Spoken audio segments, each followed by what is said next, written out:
એના પછી આવે છે વાનપ્રસ્થાશ્રમ, વનની અંદર પ્રવેશ કરવાનો છે.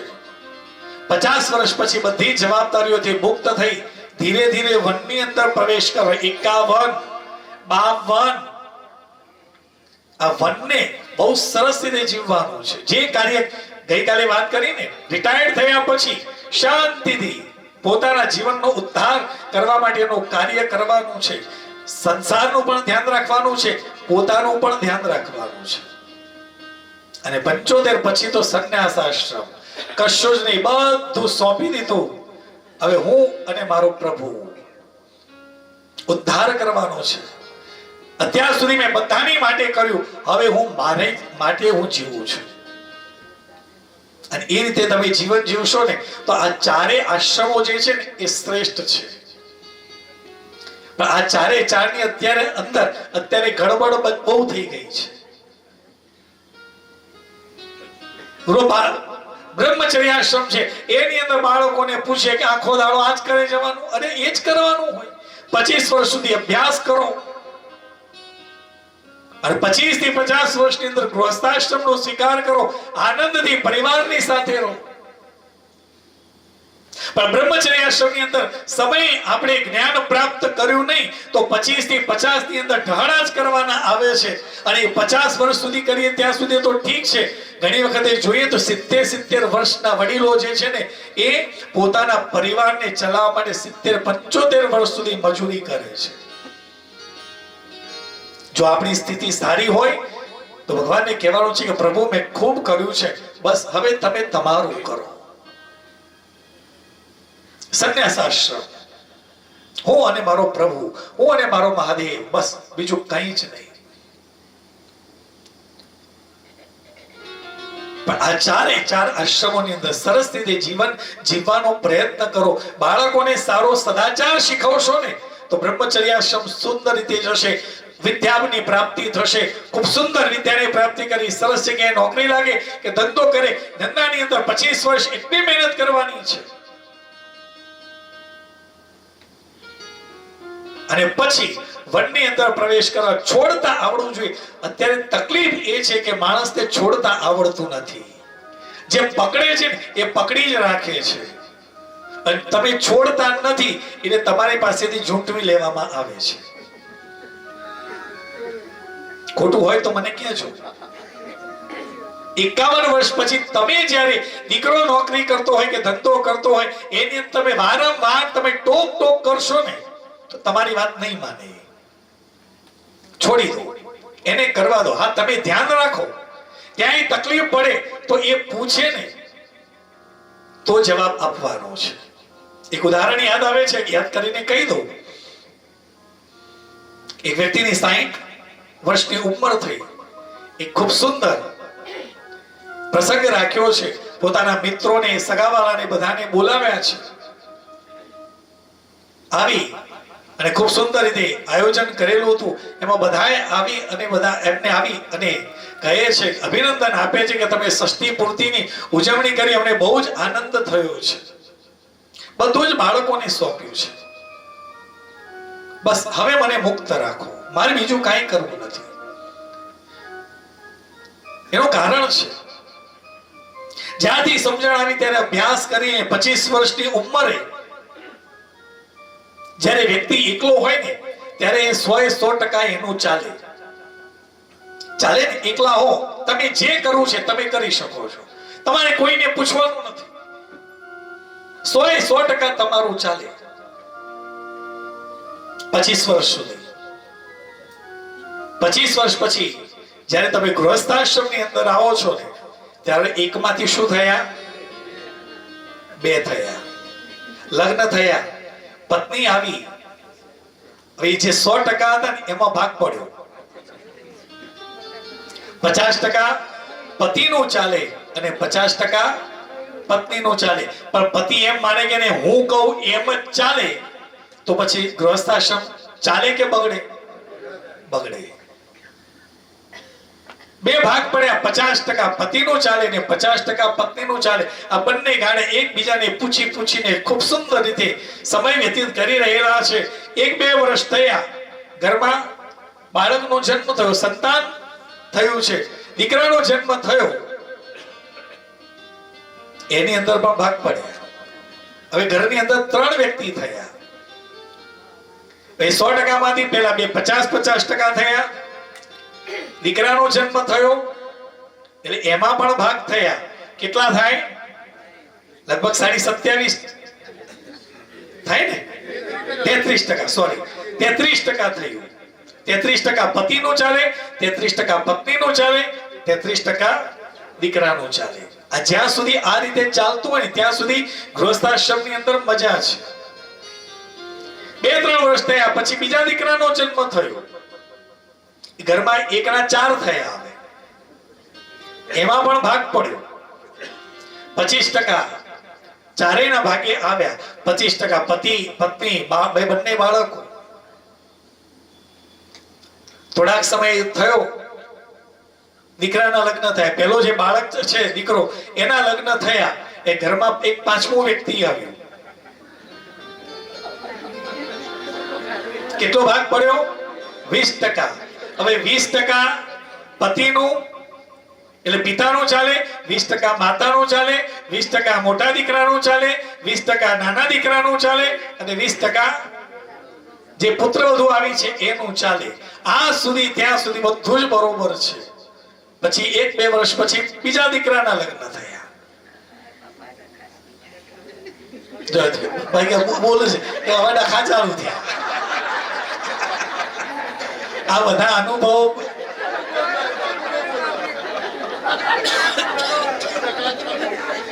આ 5મું 6થું વ્યક્તિ આવ્યું એટલે એ જે 100% હતું ને એની અંદર એ ભાગ પડતું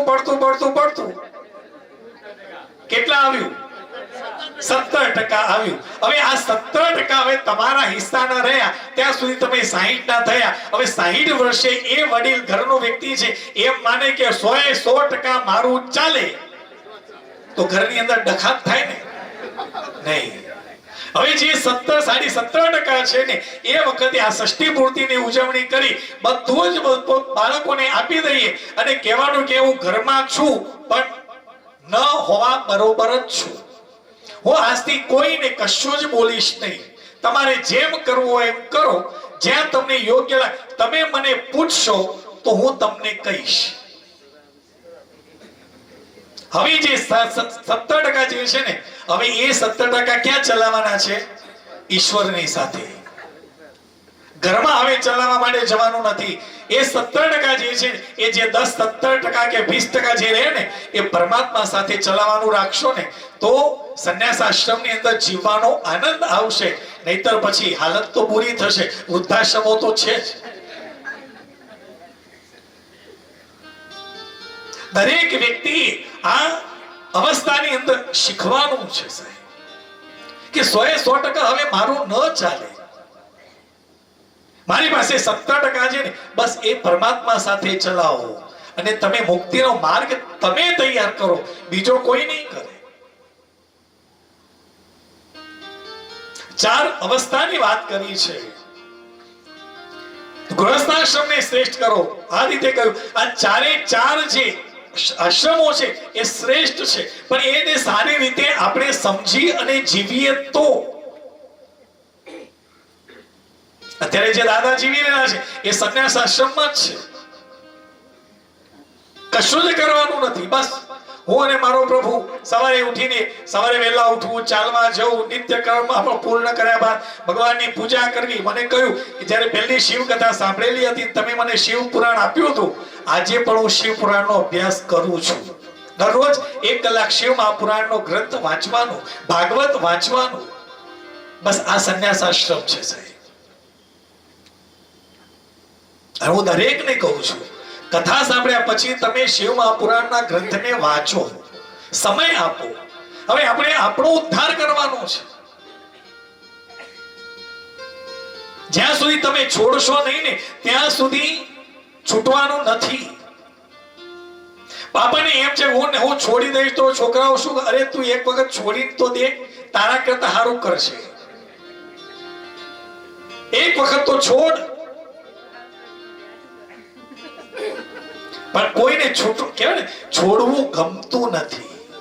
બહેનોને પણ કહું, લગ્ન કરીને આવ્યા ને સાસુએ પેલો જુડો આપણને આપ્યો હોય ને, જવાબદારી સોંપી છે ને, એ રાખો જવાબદારી. પણ ઘરમાં જ્યારે આપણે ત્યાં વહુ આવે ને તો બીજા દિવસે સવારે એને રસોડામાં કામ કરતો હોય એને બોલાવીએ, સોફા ઉપર બેસાડીએ, ચાંદલો કરીએ, ચોખા ચડાવીએ અને ફૂલનો હાર લઈ અને એને પહેરાવીએ અને ધીરે રહીને કે આ જે જુડો છે ને એ આજથી તું હાચવ. બાપજી બોલવું બહુ સહેલું છે.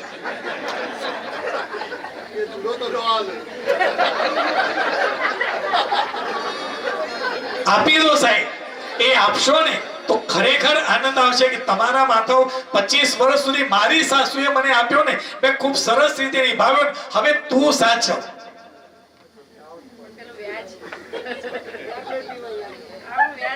આ વ્યાજ તો છોડાય જ નહીં, એ તો ગમે ને.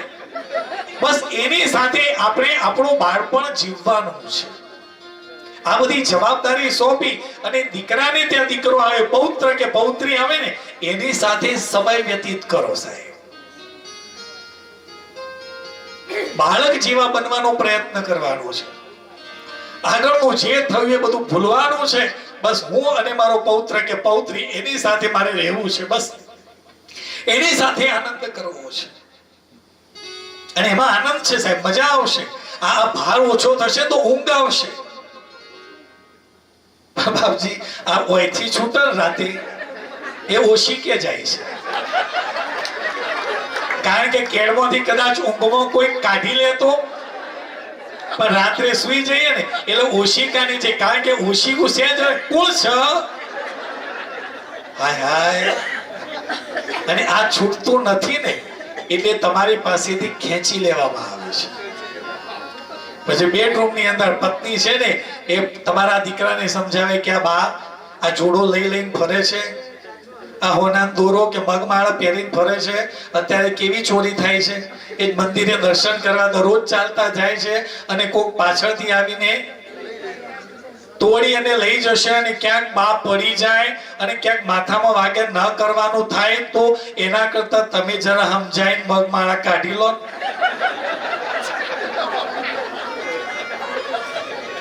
પછી દીકરો શાંતિથી બા પાસે બેઠો હોય, બા પાસે અને કે માં આ તું શું કામ આ સોનાનો દાગીનો, પણ બેટા તાર બાપાએ મને કરીને આપેલી છે. એટલે ભલે તો તું દરરોજ મંદિરે જાય છે, તું પેપરમાં વાંચતી નથી? આ દોરા ખેંચવા વાળા આવે છે, ખેંચી લઈ જાય અને ક્યાંક ખેંચે ને તને વાગે ને ક્યાંક પડીને તું મરી જાય, ક્યાંક ન કરવાનું થાય, એના કરતા તું કાઢીને મૂકી દે ને. દીકરાની નાય ના પડાય, એ કાઢી અને એ મૂકે, ઘરમાં રહેલી રસોડામાં રહેલી વહુ કે લે કઢાયો ને હવે એ મારી છે.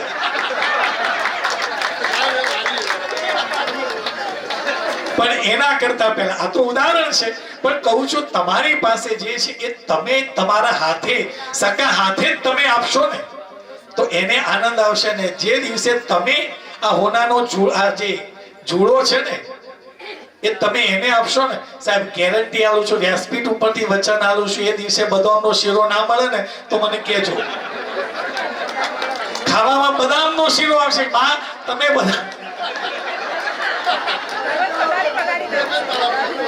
રોજ કરી આપશે અને તમે તાજા માજા થશો. પણ ક્યારે? જ્યારે છોડશો. પહેલા છૂટતું જો પાછા બોલીએ છે.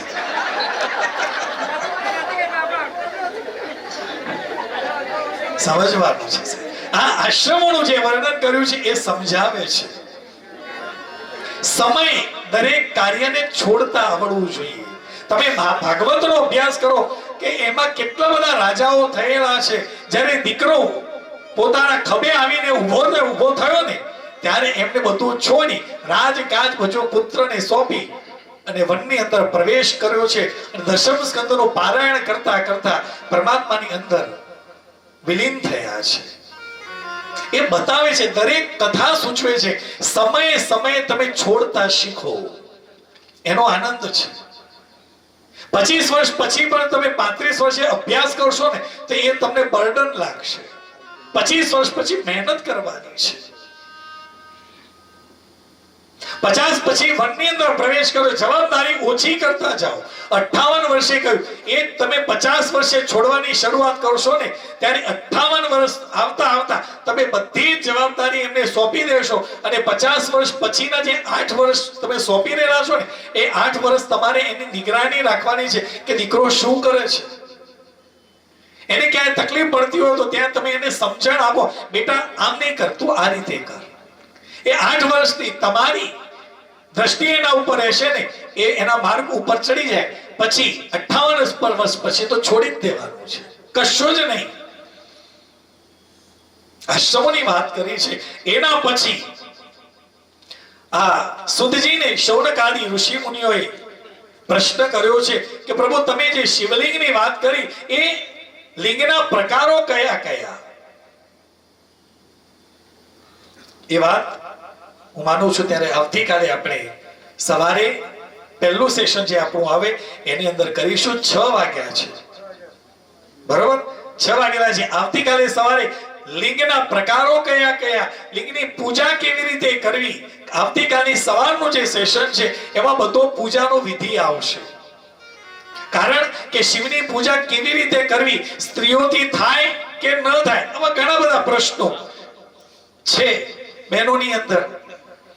અમારાથી શિવની પૂજા થાય કે ન થાય, અમારાથી શિવલિંગને અડાય કે ન અડાય, એ બધી જે પ્રસંગ જે છે, જે વાત છે એ આપણે આવતીકાલે સવારે પહેલા સેશનની અંદર આપણે કથાનો શ્રવણ કરીશું.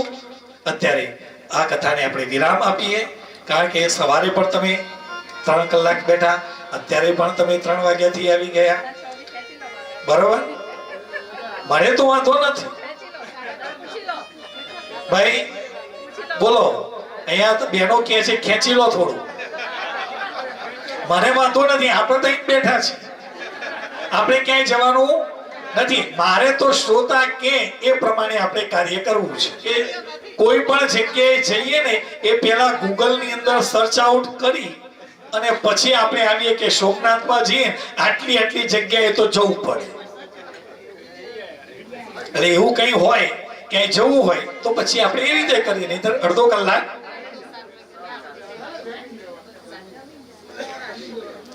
સાત વાગે આપણે સોમનાથની આરતી થાય છે મહાદેવની, તો આપણે 6:20 કે 6:25 સુધી લઈએ, પછી આરતી કરીએ કે જેથી આરતી કરી અને આપણે કદાચ આરતીના દર્શન માટે જવું હોય તો જઈ શકીએ, બરોબર? 15-20 મિનિટ આપણે લઈ લઈએ છીએ. તો એની અંદર સૌથી પહેલા મુક્તિના પ્રકાર કયા છે, જે મેં તમને સવારે કહ્યું ને, સાલોક્ય મુક્તિ, સામીપ્ય મુક્તિ, સાયુજ્ય મુક્તિ. જ્યારે તમે કાર્ય કરો છો ત્યારે તમે આ મુક્તિ પણ તમને પ્રાપ્ત થાય છે. લિંગના પ્રકારોનું વર્ણન કરતા સુધજી કહી રહેલા છે, જ્યારે શૌનકાદી ઋષિ મુનિઓએ શિવલિંગના પ્રકાર કયા કયા અને અમારે કયા શિવલિંગની પૂજા કરવી જોઈએ, ભસ્મ ધારણનો મહિમા શું છે, રુદ્રાક્ષનો મહિમા શું છે, એ અમારે સમજવો છે. કથાના સાર રૂપ જે કહેવા યોગ્ય હોય એ આપ અમને કહો. ત્યારે એનું વર્ણન કરતા સુતજી કહી રહેલા છે કે શિવલિંગના આમ તો ઘણા બધા પ્રકાર છે, જેમ કે માટીનું લિંગ, સ્ફટિકનું લિંગ, પારાનું લિંગ, માણેકનું લિંગ, ભસ્મનું લિંગ. જેવી જેવી શ્રદ્ધા છે એ પ્રમાણે લિંગ બનાવી એની પૂજા અર્ચન કરી શકાય છે. પણ જે કોઈ પણ વ્યક્તિ નિરાકાર સ્વરૂપની અંદર શ્રદ્ધા રાખે છે એને કહ્યું છે કે પ્રણવ ઓમકારનું ધ્યાન કરવાથી એ લિંગની પૂજા કર્યા બરોબર જ છે. સકલ સ્વરૂપને જો ધ્યાન રાખવા માંગતો હોય, એનાથી એ પરમાત્માને પ્રાપ્ત કરવા માંગતો હોય તો એના માટે કહ્યું છે કે નમઃ શિવાય. આ મંત્ર જે છે ને એ સકલ સ્વરૂપ છે, તમે એની પણ પૂજા કરી શકો છો.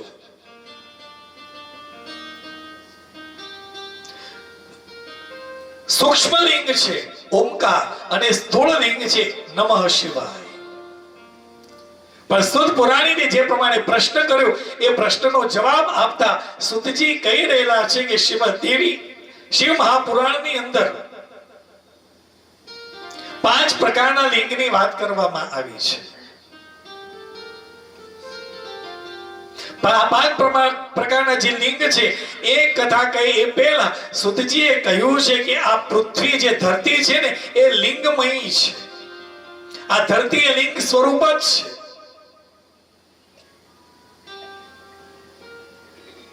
પણ લિંગના મુખ્ય જે પ્રકારો છે એનું વર્ણન કરતા કહે છે કે પહેલું પ્રકાર કયો છે સ્વયંભૂ લિંગ. સ્વયંભૂ એટલે પરમાત્મા જાતે એ સ્થાન ઉપર પ્રગટ થયા છે. કોઈ પણ ઋષિ મુનિઓએ મહાપુરુષોએ તપશ્ચર્યા કરી અને તપશ્ચર્યા કરીને પરમાત્માને પ્રસન્ન કર્યા. મહાદેવ ત્યાં પ્રગટ થયા. એની મનોકામના એની ઈચ્છાની પૂર્તિ કરી અને જ્યારે પરમાત્મા ત્યાંથી અંતર ધ્યાન થવા માટે જઈ રહેલા છે ત્યારે એ ઋષિ મુનિએ એ મહાત્માએ કહ્યું કે પ્રભુ આપે મારી ઈચ્છાની તો પૂર્તિ કરી પણ મારી ઈચ્છા છે કે આવનારા સમયની અંદર લોકોને તમારા દર્શન થાય ને એ માટે આપ આ જગ્યા ઉપર સ્થિર થાઓ. અને મહાદેવ ત્યાં પ્રગટ થયા છે. લિંગ સ્વરૂપે જે પ્રગટ થયા એ બધા જ સ્વયંભૂ લિંગ છે. આપણા 12 જ્યોતિર્લિંગ છે એ બધા જ સ્વયંભૂ છે. માટે એનું ઉર્જાનું મહત્વ ખૂબ છે.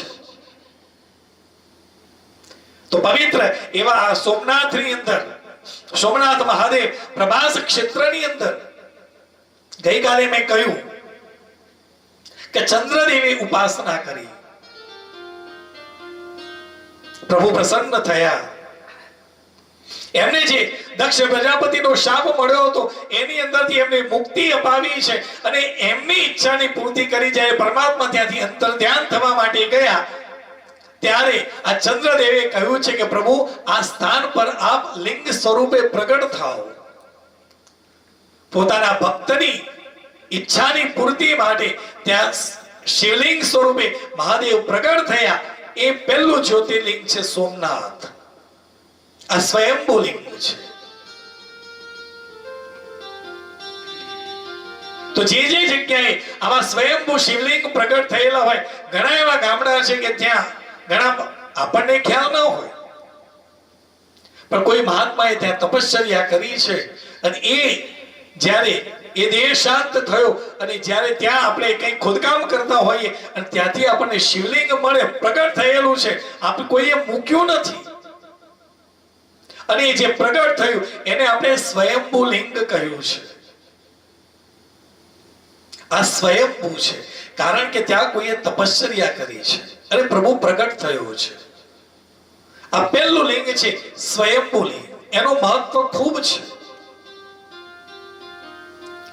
એના પછી બીજું લિંગ કહ્યું છે બિંદુ લિંગ. જે લિંગ બિંદુ સ્વરૂપે ચિત્ર દોરી અને તમારા ઘરમાં તમારો કોઈ ફોટો છે એની તમે પૂજા કરો એ બિંદુ લિંગ છે. એની પૂજાનું ફળ પણ એટલું જ છે જે તમે મંદિરમાં જઈને કરો છો.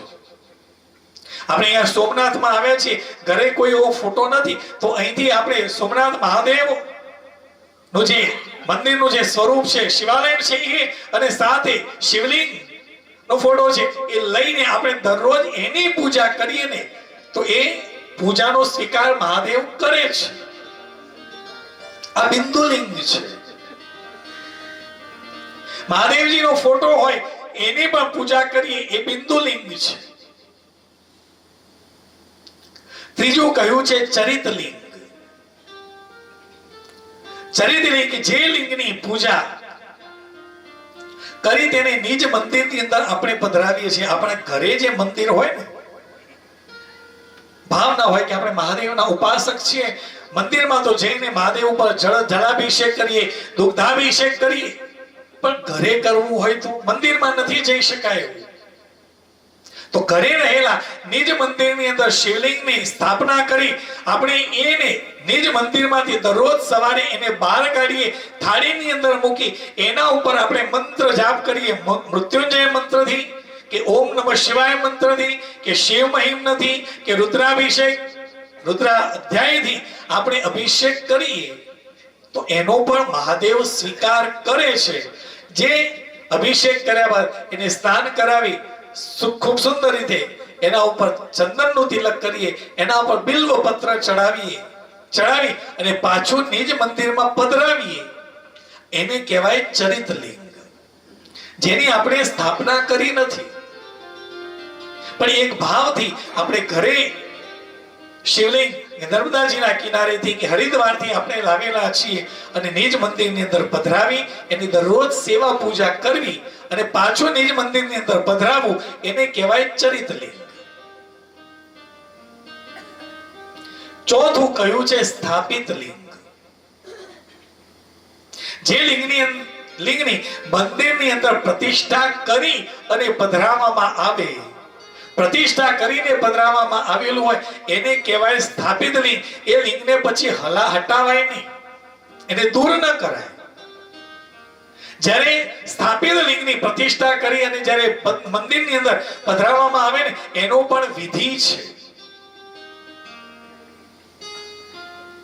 એ મંદિરની અંદર જ્યારે શિવલિંગને પધરાવવાનું છે ને ત્યારે એ મુખ્ય દ્વારની અંદરથી શિવલિંગને ન લઈ જવાય, એને આકાશ માર્ગેથી ઉપરનો જે મંદિરનો ભાગ છે એ ખુલ્લો રાખવાનો હોય અને ઉપરથી શિવલિંગને નીચે લાવી અને પધરાવવામાં આવે, એની સ્થાપના કરવામાં આવે એને કહેવાય સ્થાપિત લિંગ.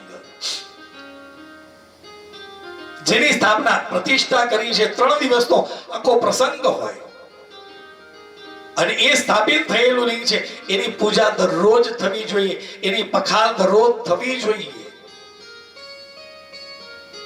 એટલે બહુ ધ્યાન રાખવાનું છે જ્યારે સ્થાપિત લિંગ કરીએ કે કોઈ પણ મંદિરની સ્થાપના કરીએ, મૂર્તિની સ્થાપના કરીએ ને ત્યારે યજમાન જે કોઈ પણ છે, લોકો બને તો છે પૈસા હોય એટલે કે ભાઈ ચલો આ મુખ્ય મંદિરનો જે માતાજીની મૂર્તિ છે, સ્વરૂપ છે, એનો યજમાન હું છું. યજમાન બનવું બહુ સરળ છે, પણ એની પૂજા દરરોજ થવી જોઈએ.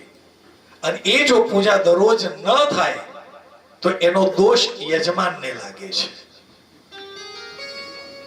એટલે બહુ સાચવવાનું છે. મંદિર બનાવવું બહુ સરળ છે, પણ સાહેબ એની પાછળનો જે વિધિ છે, એની પાછળની જે પૂજા છે એ દરરોજ થવી જોઈએ. આપણે જોઈએ છે કે મંદિરો દિવસે દિવસે વધતા જાય છે, મંદિરની અંદર દર્શન કરનારની સંખ્યા ધીરે ધીરે ઘટતી જાય છે.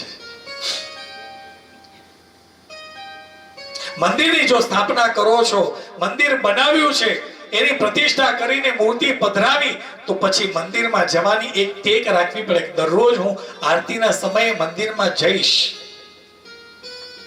પણ અત્યારે એ પરિસ્થિતિ આવી ગઈ છે કે સાંજના સમયે જોઈએ ને તો મંદિરની અંદર એ પૂજારી એકલો હોય, એ જ આરતી કરી અને મૂકી દે છે.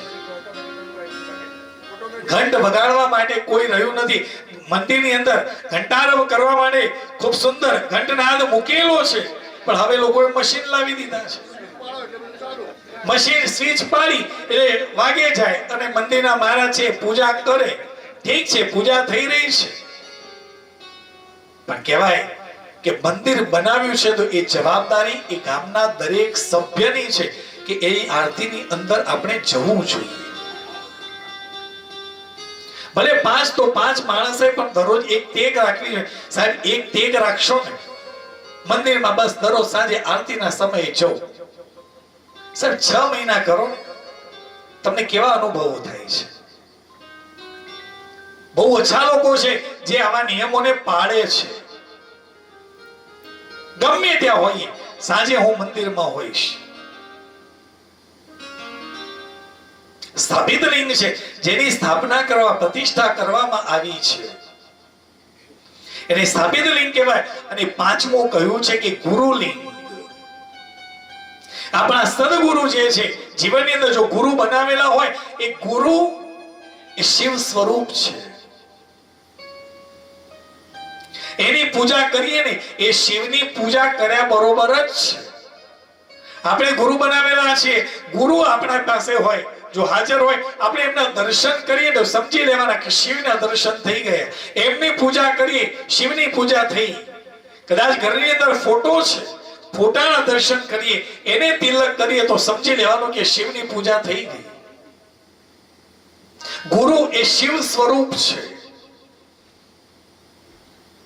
અને એટલા માટે શાસ્ત્રની અંદર કહ્યું છે કે મહાદેવ કદાચ તમે પૂજા કરો અને પૂજાની અંદર કંઈક ક્ષતિ રહી ગઈ હોય તો કદાચ મહાદેવ કોપાયમાન થાય. એ કોપથી બચાવે કોણ? તો એ કોપથી બચાવે ગુરુ. મહાદેવના કોપથી બચાવે ગુરુ. પણ ગુરુનો જો આપણાથી દોષ થાય તો એને તો કોઈ ન બચાવી શકે. એટલે કહ્યું છે કે ગુરુ જીવનની અંદર બહુ જ જરૂરી છે. ગુરુ વિના જ્ઞાન નહીં. ગુરુ જીવનની અંદર હોવો જોઈએ, જે તમને સતત તમને નિરખતો રહે, તમને કોઈક ને કોઈક માર્ગ બતાવતો રહેશે. તમે કદાચ કંઈક આડાવડા થશો ને તો તરત તમને ટોકશે. પાછો વાળો લાકડી લઈને જ ઉભો છે ગુરુ, કારણ કે ટેવ નથી એ રસ્તે ચાલવાની. એ રસ્તે ચાલવાની ટેવ પાડવા માટે ગુરુ સતત તમને નિરખતો રહે છે. તમને લાગે ગુરુ મને જોતો નથી, નહીં, ગુરુ સતત તમને નિરખી રહ્યો છે. જ્યાં ભૂલ પડે ત્યાં તરત અટકાવે, અટકી જા. આ કળિયુગના ગુરુ કેવા છે? અટકાવે નહીં, કારણ કે અટકાવે તો કહે છે આ ગુરુ કઈ ઠેકાણો નહીં, આપણો બદલો. લોકો જેમ ગાડી બદલે ને એમ ગુરુ બદલે છે. ગુરુ એ કોઈ વસ્તુ નથી. ગુરુ એ હંમેશા તમને જીવનની અંદર સાચા માર્ગે લઈ જાય એ હોય. એને તમારી પાસેથી કઈ લેવું નથી. એને તમે જે રસ્તે ચાલી રહેલા છો, જે માર્ગ પકડ્યો છે, એ માર્ગથી તમે હટો ને તો ગુરુ તમને અટકાવે. અને અત્યારે જો ગુરુ આવી ત્યાં અટકાવવા જાય તો ગુરુ કહે છે કે આ જતો રહેશે, મને હાલશે કોણ? ગુરુ હંમેશા લાકડી લઈને જ ઉભો હોય. જ્યાં ભૂલ થઈ ત્યાં ટકોર કરે. તમે ગુરુજી મારા પરમ હિતકારી, શિર પર પંજો તમારો. તમે ગુરુજી મારા પરમ હિતકારી.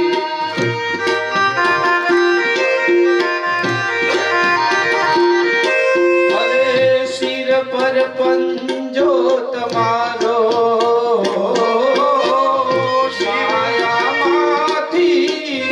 અમને ઉગારો. માયામાંથી તમે અમને ઉગારો. મટી જાય જન્મ જંજાડો. ગુરુજી મારા આવેલો મને ખો સુધારો. ગુરુજી મારા આવેલો મને ખો સુધારો. આવેલો મન ખો સુધારો રે ગુરુજી મારો. આવેલો મને ખો સુધારો. ગુરુજી મારો આવેલો મને ખો સુધારો.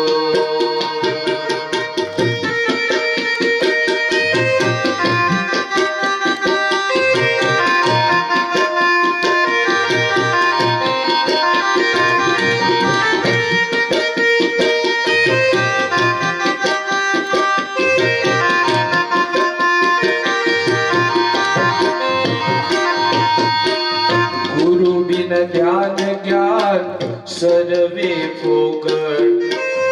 કેવલ ને દર્શન આપો.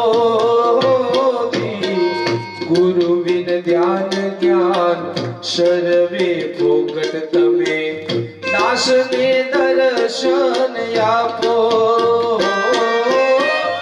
ના ભૂલું ગુરુ ગુણ ને તમારા. ના ભૂલું ગુરુ ગુણ ને તમારા. તીર્થ ફરું રે હજારો. ગુરુજી મારો આવેલો મને ખો સુધારો. ગુરુજી મારો આવેલો મને ખો સુધારો. આવેલો મન ખો સુધારો રે ગુરુજી મારો. આવેલો મને ખો સુધારો. ગુરુજી મારો આવેલો મને ખો. આવેલો મને ખો સુધારો. ગુરુ છે ને એ જીવનની અંદર અનિવાર્ય છે. જેમ દરરોજ આપણને શરીરને ટકાવવા માટે ભોજનની જરૂર છે, એવી જ રીતે ગુરુ જે છે ને એ જીવનના માર્ગની અંદર સતત આપણને માર્ગદર્શન કરી રહે ને, એટલા માટે ગુરુ જરૂરી છે. આવું કહીએ એટલે પછી કાંથી દોડાદોડ નહીં કરતા કે એલા ખોળા લે આ ગુરુના. ગુરુ હોવા જોઈએ. હવે બીજી વ્યાખ્યા કહું છું, ગુરુને શોધવાનું નથી. બહુ ધ્યાનથી સાંભળજો.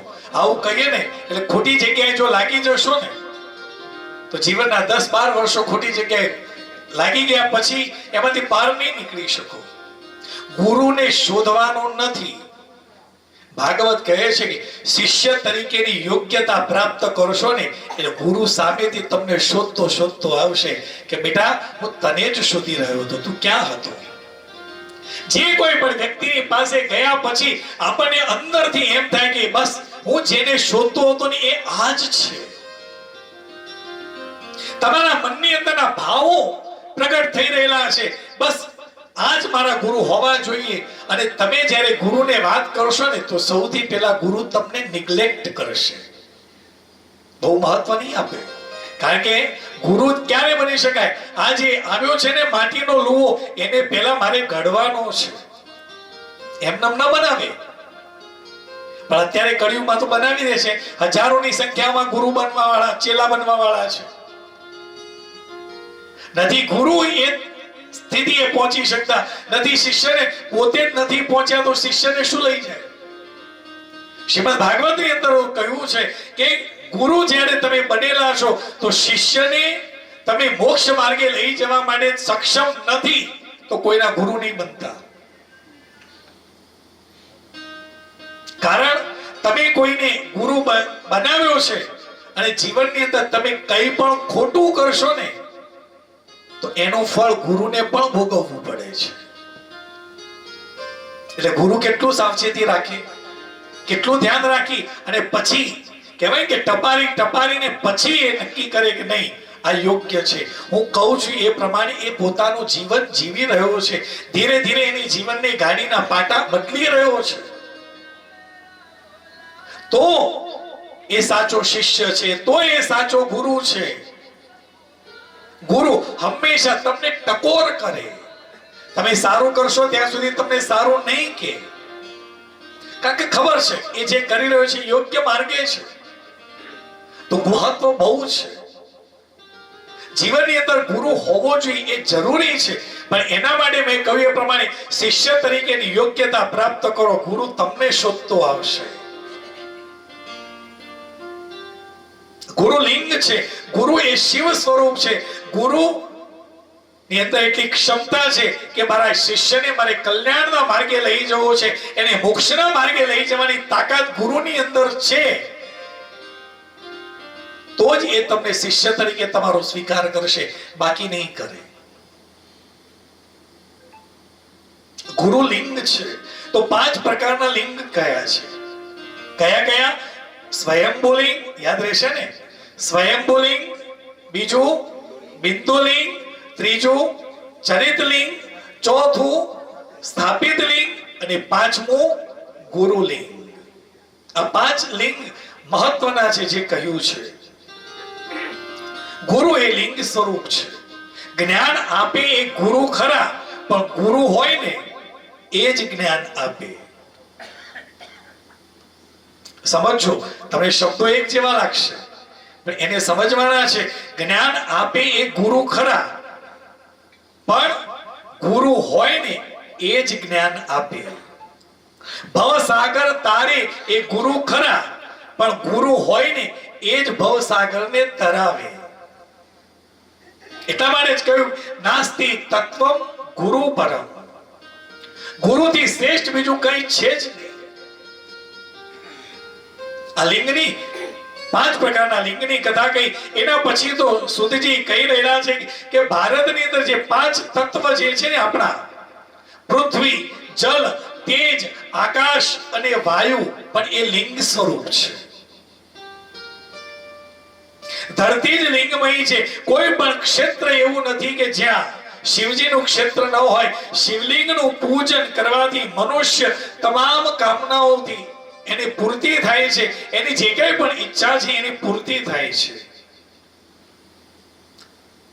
શિવલિંગની પૂજા કરવાથી મનુષ્યને ભોગ અને મોક્ષ બંનેની પ્રાપ્તિ થાય છે. ભોગ ભૌતિક સુખ સુવિધા પણ મળે છે અને મોક્ષની ગતિએ પણ જઈ શકે છે એ નિરાકાર સ્વરૂપ લિંગની પૂજા કરે તો આ લિંગનું મહત્વ છે. પૃથ્વી લિંગ છે, જલ લિંગ છે, વાયુ લિંગ છે, તેજ લિંગ છે, જે સૂર્યનું કિરણ જે આવી રહેલું છે એ પણ લિંગ સ્વરૂપ છે. આ પૃથ્વી ઉપર જ્યાં જ્યાં તમે નજર કરશો ને ત્યાં સાક્ષાત તમને શિવલિંગના દર્શન થશે, જો તમારી દ્રષ્ટિ હશે તો. આપણે મહેસાણાથી અંબાજી જતા હોઈએ તો નાના નાના પર્વતો આવે છે, હિલ આવે છે. સાહેબ તમે ધ્યાનથી જુઓ ને તો તમને લાગે કે આ પ્રકૃતિ અંદર સાક્ષાત જીવતા જાગતા આ શિવલિંગો જ છે. અને એના ઉપર શ્રાવણ માસની અંદર જે વર્ષાની ધારા, વર્ષાનો વરસાદ જે થઈ રહ્યો છે ને, આ વરસાદ કોના માટે છે? આ શિવલિંગો ઉપર અભિષેક થઈ રહ્યો છે. એ દ્રષ્ટિ કેળવવાની છે. જ્યાં નજર પડશે ને ત્યાં તમને શિવલિંગના દર્શન થશે. આ લિંગનું મહત્વ છે. દરેક વ્યક્તિએ જગતબીજ જગત પિતા એવા આ નિરાકાર સ્વરૂપ શિવલિંગની પૂજા કરવી જોઈએ, જેથી એને મોક્ષની ગતિ પ્રાપ્ત થાય છે.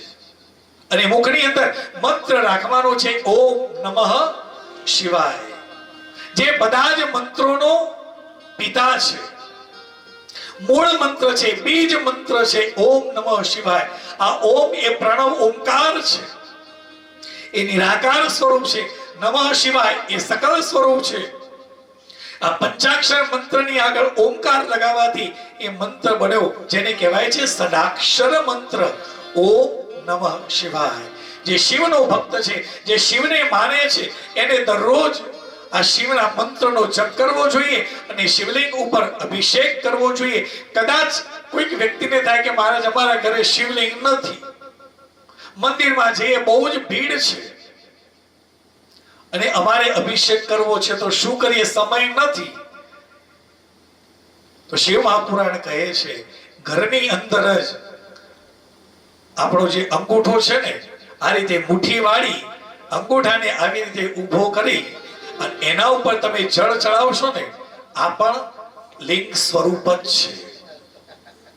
એના ઉપર અભિષેક કરશો ને તો પણ એ શિવજી એનો સ્વીકાર કરે છે. જેથી શિવ મહાપુરાણ કે બતાવવા માંગે છે કે કોઈ પણ વ્યક્તિ કોઈ પણ રીતે ખોટું બોલવાનો પ્રયત્ન કરશે ને, બધા રસ્તા મારી પાસે છે. નથી જઈ શકતો, કઈ નહીં, ઘરની અંદર થાળીની અંદર હાથ રાખી એના ઉપર અભિષેક કર, શિવજી એનો સ્વીકાર કરે. અગત્યનો છે ભાવ. તમે મંદિરની અંદર જશો પણ તમારો ભાવ નહીં હોય ને તો એ જળ તમે કોના ઉપર ચડાવો છો? પથ્થર ઉપર ચડાવી રહેલા છો. પણ એની અંદર તમારો ભાવ છે ને તો પ્રભુ એની અંદરથી પણ પ્રગટ થશે. કઈ પણ પૂજા કરો, અગત્યનો છે તમારો ભાવ. આટલું બધું સાંભળ્યા પછી એનો મર્મ કહીએ, સાર કહીએ ને તો એક જ આવે છે અને એ છે તમારો ભાવ છે. ભાવ હશે ને તો ગમે તે પથ્થર ઉપર તમે જળ ચડાવશો ને, મહાદેવ એનો સ્વીકાર કરી લેશે. કારણ કે કણ કણની અંદર પરમાત્મા રહેલો છે. જેના ઉપર અભિષેક કરો મહાદેવ ત્યાં પ્રગટ થાય છે. પૃથ્વી એ લિંગ છે, આકાશ એનું આખું થાળું છે. થાળું કયું કે કયા પ્રકારનું હોય છે? નીચેની જે પીઠિકા છે ને એ પીઠિકાના પણ પ્રકાર છે, જેને આપણે થાળું કહીએ છીએ. આ પીઠિકા જે છે ને એ સાક્ષાત માં જગદંબાનું સ્વરૂપ છે, માં પાર્વતીનું સ્વરૂપ છે.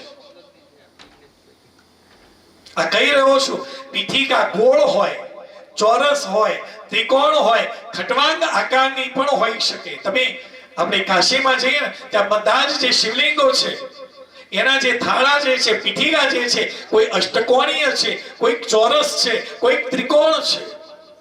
આપણી બાજુ જઈએ તો ગોળાકાર છે. પીઠિકા કોઈ પણ હોઈ શકે. આ પીઠિકા એ સાક્ષાત માં જગદંબાનું સ્વરૂપ છે.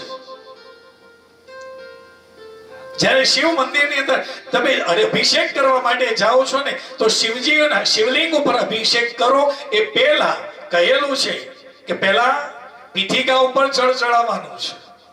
એકલા શિવલિંગ મહાદેવ ઉપર અભિષેક કરીએ એ મહાદેવ સ્વીકાર કરતા નથી. પીઠિકા ઉપર પણ ચડાવવાનું છે. એ વિધિ આવે તો હું તમને કહીશ આવતીકાલે. પણ મોટા કઈ કેમ રહ્યો છું કે મોટા ભાગે મેં જોયું કે મંદિર શિવાલયની અંદર જાય, લોકો પીઠિકા ઉપર દીવા કરે છે,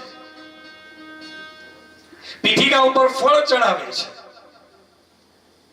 તલ ચડાવે તો તલની 5 ઢગલીઓ એના ઉપર કરે. અરે આ પીઠિકા એમ આ સાક્ષાત જગદંબાનું સ્વરૂપ છે, એના ઉપર ન ચડાવાય, એના ઉપર દીવો ન કરાય, દીવો નીચે કરો. ખબર જ નથી પડતી. અમુક નિયમો છે જે સમજવાના છે, જે આપણે આવતીકાલે સમયસર આપણે કથાની અંદર આવી અને સમજીશું. બોલીએ શ્રી સોમનાથ મહાદેવ કી જય, કાશી વિશ્વનાથ મહાદેવ કી જય, ઉમિયા માત કી જય, કૃષ્ણ કનૈયા લાલ કી જય. ઓ નમઃ પાર્વતી પતે.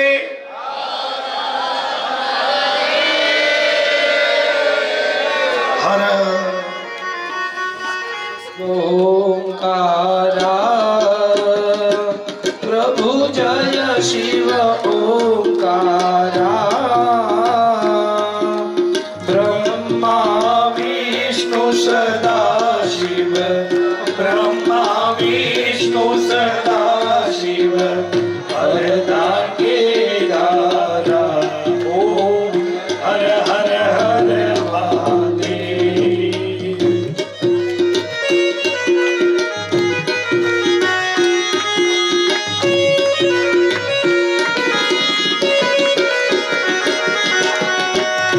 એકાનન ચતુરાનન પંચાનન રાજે શિવ પંચાનન રાજે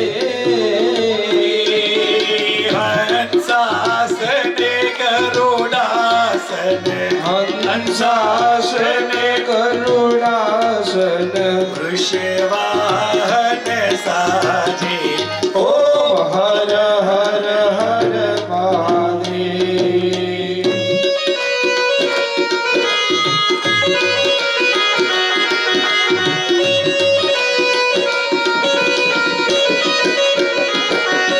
હરતો ભુજ ચાર ચતુર ભુજ દશ ભુજ અતિ સોહે. શિવ દસ ભુજ અતિ શોભે. તીનો રૂપ નિરખતા તીનો રૂપ નિરખતા ત્રિભુવન જન મોહે. ઓમ હર હર હર મહાદેવ.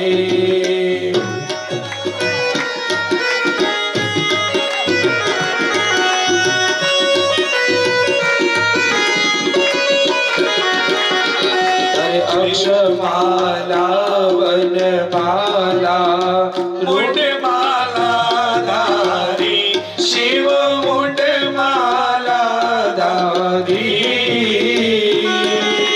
કંચન બિન મગ ચંગા, કંચન બિન મગ ચંગા, આલી ત્રિપુરારી. ઓમ હર હર હર મહાદેવ.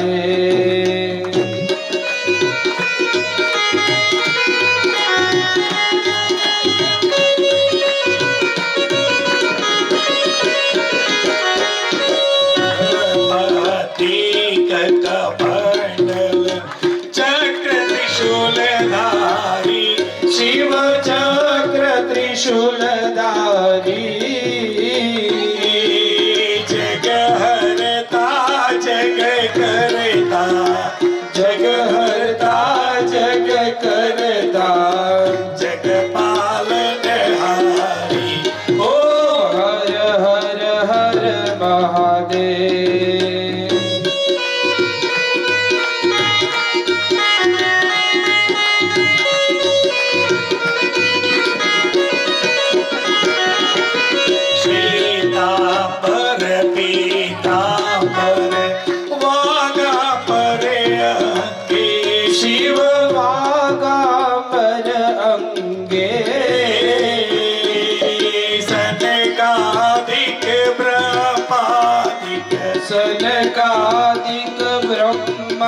ભૂતાદિક ભૂતાદિક સંગી ઓમ હર હર હર મહાદેવ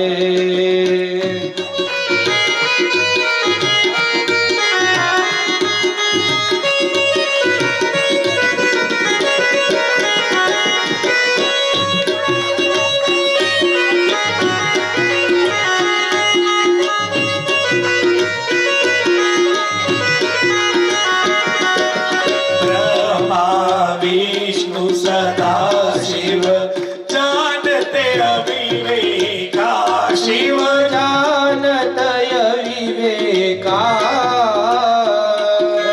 प्रणवाक्षर के मते પ્રણવાક્ષર કે મધ્ય तीनों एका ઓમ હર હર હર મહાદેવ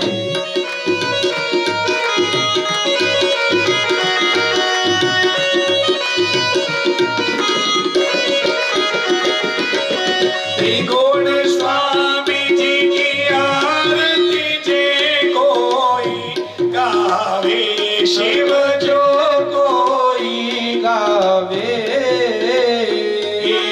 कहते शिवानंद स्वामी એ કહત શિવાનંદ સ્વામી ઓમ હર હર હર મહાદેવ જય શિવ ઓંકારા शिव जय शिव ઓંકારા બ્રહ્મા વિષ્ણુ સદા શિવ બ્રહ્મા વિષ્ણુ સદા શિવ હરતા કેદારા ઓમ હર હર હર મહાદેવ ઓમ હર હર હર મહાદેવ ओम हर હર હર મહાદેવ કર્પૂર ગૌરમ करुणावतारम संसार सारम भुज गीत हारम સદા વસંતમ હૃદયારવિંદે ભવં ભવાની સહિતમ નમામિ मंगलम भगवान विष्णु मंगलम गरुड़ध्वज મંગલમ પુંડરીકાક્ષ મંગલાય તનોહરે સર્વમંગલ માંગલ્ય શિવે સર્વાર્થ સાધિકે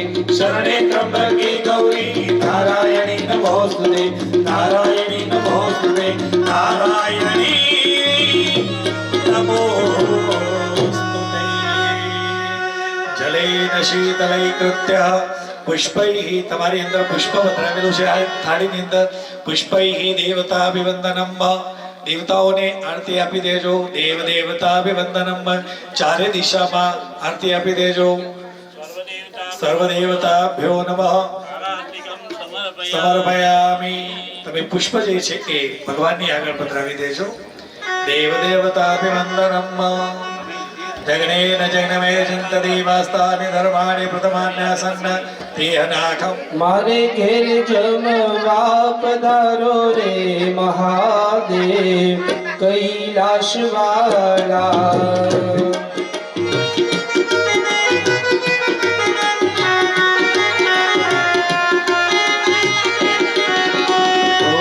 કૈલાશવાળા તમે જોગી જટાડા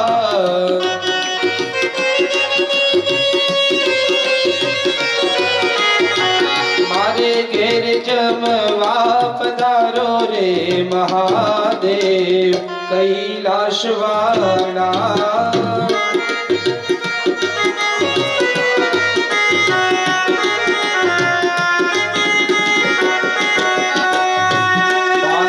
बात ना हूँ भोजन बनाऊं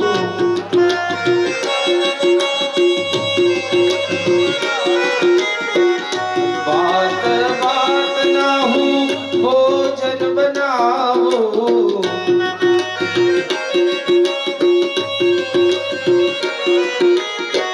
પ્રેમેથી જમવા પધારો રે મહાદેવ કૈલાશવાળા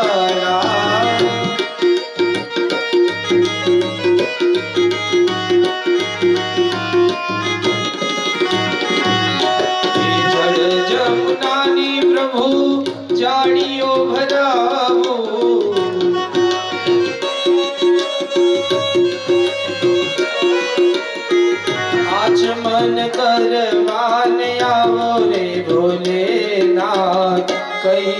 વસવાતા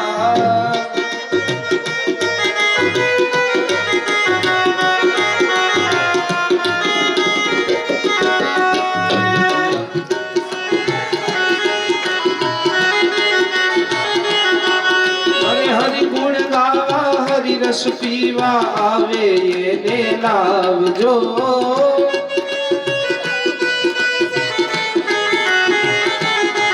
એ વન મંદિર ના ખૂણે ખૂણે થી કચરો કાઢી નાખજો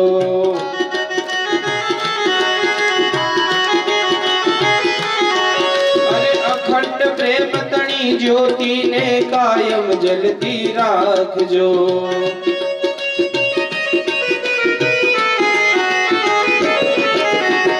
ગુણ ગાવા હરિ રસ પીવા વેલા વેલા આવજો